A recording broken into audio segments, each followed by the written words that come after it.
jaksa mengambil ijazah asli Jokowi. Jokowi akan dijemput paksa. Pak Dwi Cahyo sebagai mantan Hakim Agung ad hoc, kira-kira melihat situasi persidangan kemarin dan hari ini, Pak Jokowi akan datang tidak di sidang berikutnya? Harus datang dong. Itu Harus datang. Itu menjadi satu kewenangan hakim ya untuk memaksa Pak Jokowi hadir. Kalau Pak Jokowi tidak bisa hadir melalui Zoom, harus ada alasan-alasan tertentu yang nanti hakim bisa memberikan izin untuk tidak hadir melalui Zoom. Tetapi barang bukti atau alat bukti, terutama ijazahnya, tidak boleh ditunjukkan melalui Zoom. Harus dibawa ke ruang sidang.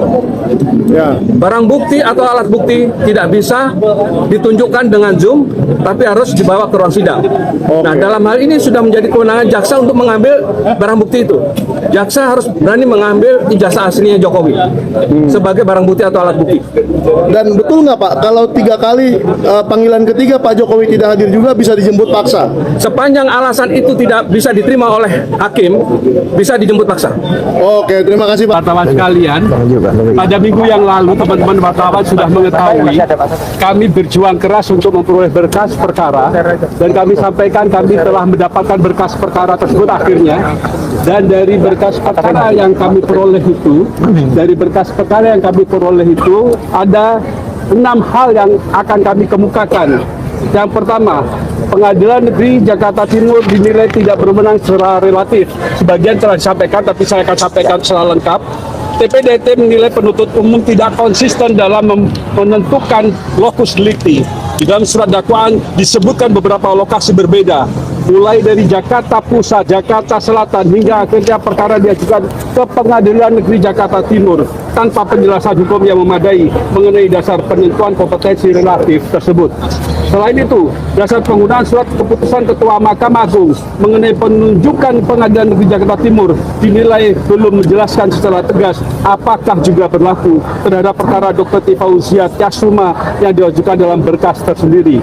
Kedua, dalam penuntutan dinilai tidak jelas setelah sebagian terlapor mendapat SP3. TPDT mempersoalkan keberlanjutan penuntutan terhadap Dr. Tifa setelah sebagian terlapor lain dalam laporan yang sama memperoleh penghentian penyidikan SP3 menyusul pencabutan pengaduan. TPDT menilai penuntut umum wajib menjelaskan mengapa perkara terhadap Dr. Tifa tetap dilanjutkan apabila laporan pelapor dan rangkaian peristiwa yang menjadi dasar pengaduan merupakan satu kesatuan. Ketidakjelasan tersebut dinilai menyebabkan dasar penuntutan menjadi cacat secara formil. 3. Surat dakwaan dinilai kabur dan tidak memenuhi syarat formil. TPDT berpendapat bahwa surat dakwaan tidak memenuhi syarat kecermatan, kejelasan, dan kelengkapan sebagaimana disyaratkan KUHP baru. Beberapa keberatan yang diajukan antara lain penggunaan ketentuan KUHP baru terhadap peristiwa yang didakwakan terjadi pada tahun 2025 atau sebelum KUHP baru berlaku. Pencampuran berbagai unggahan media sosial dari akun dan tanggal yang berbeda. Ketidakjelasan tempus dan lokus delikti dalam perkara siber.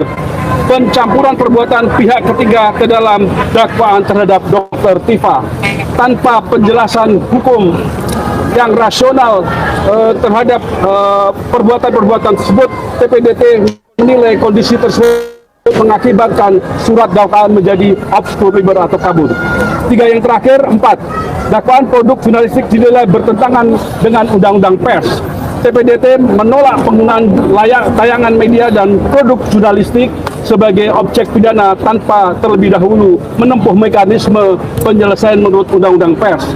TPDT menilai sengketa terhadap karya jurnalistik semestinya diselesaikan melalui mekanisme hak jawab, hak koreksi maupun proses di Dewan Pers, bukan langsung melalui instrumen pidana.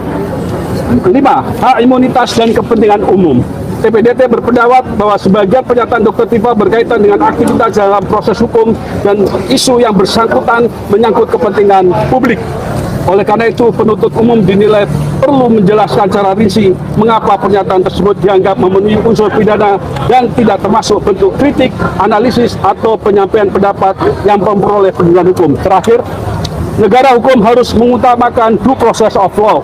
TPDT menegaskan bahwa keberatan yang diajukan bukan dimaksudkan untuk menghindari pemeriksaan perkara, melainkan memastikan bahwa kewenangan negara dalam melakukan penuntutan dilaksanakan sesuai prinsip negara hukum, kepastian hukum, dan Oke, teman-teman, kembali lagi bersama saya di channel ini. Kita sudah menyaksikan cuplikan video yang cukup menarik dalam perkara polemik ijazah mantan Presiden Joko Widodo yang terus bergulir.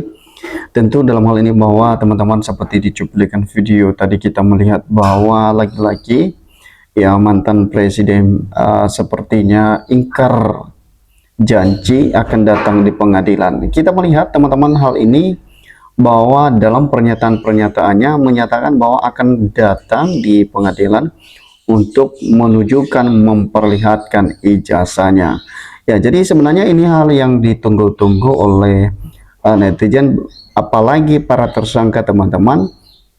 Tentu keaslian atau keabsahan ijazah Joko ini yang mestinya penentu dari perkara ijazah dari mantan Presiden Joko Widodo.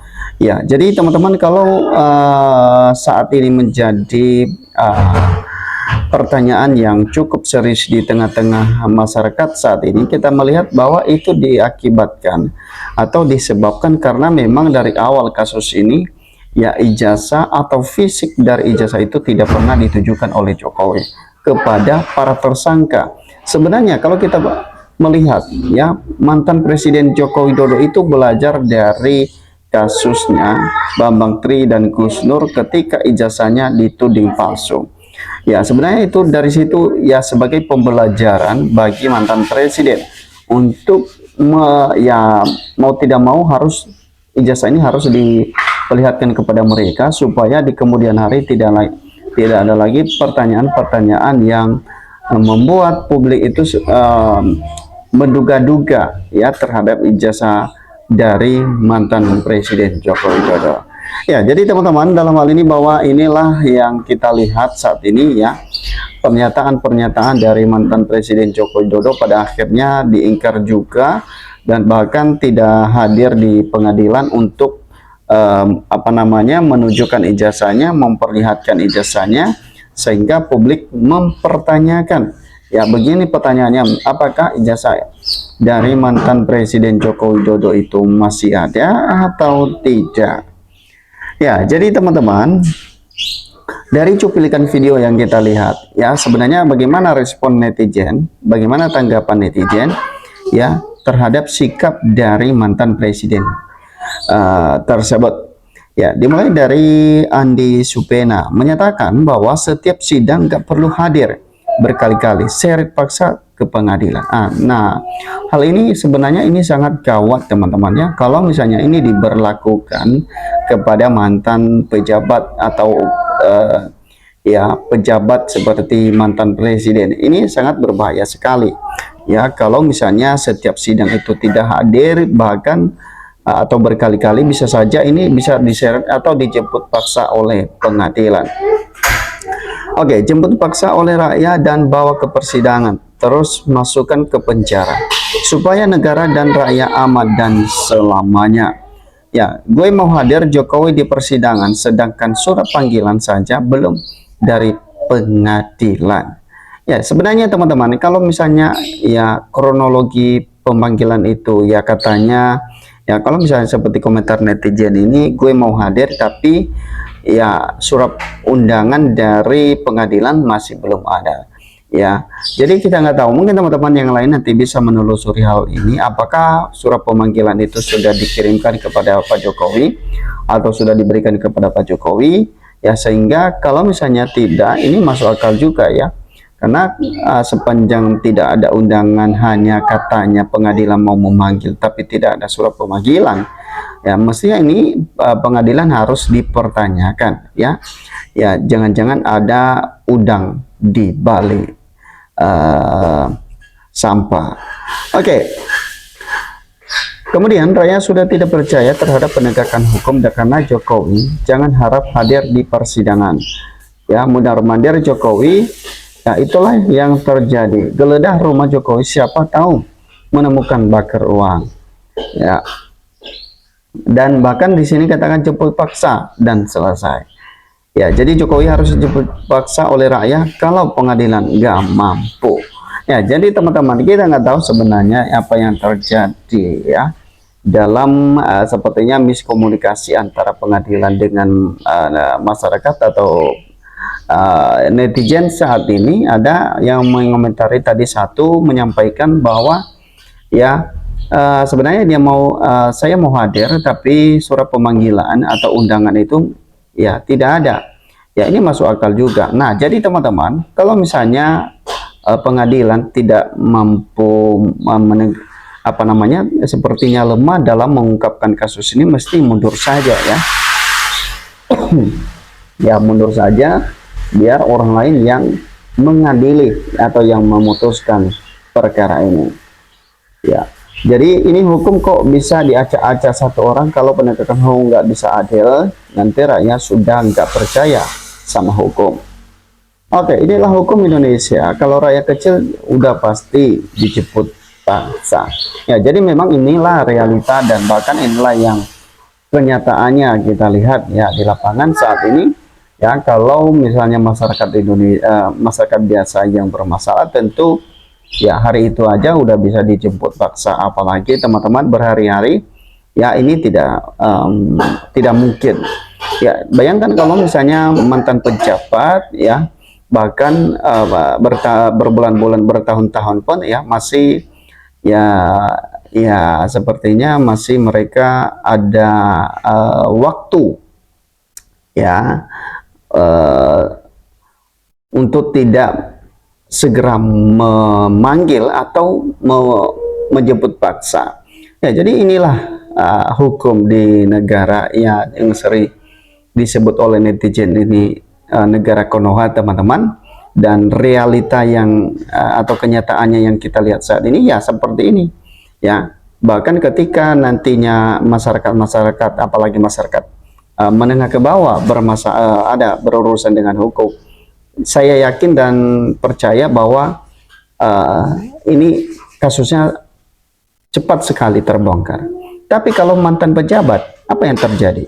Kita lihat teman-teman bahwa sepertinya mutar-mutar dulu ya berbulan-bulan bahkan bertahun-tahun, ya ujungnya hilang lenyap di telan bumi. Ya, itulah hukum di negara ini.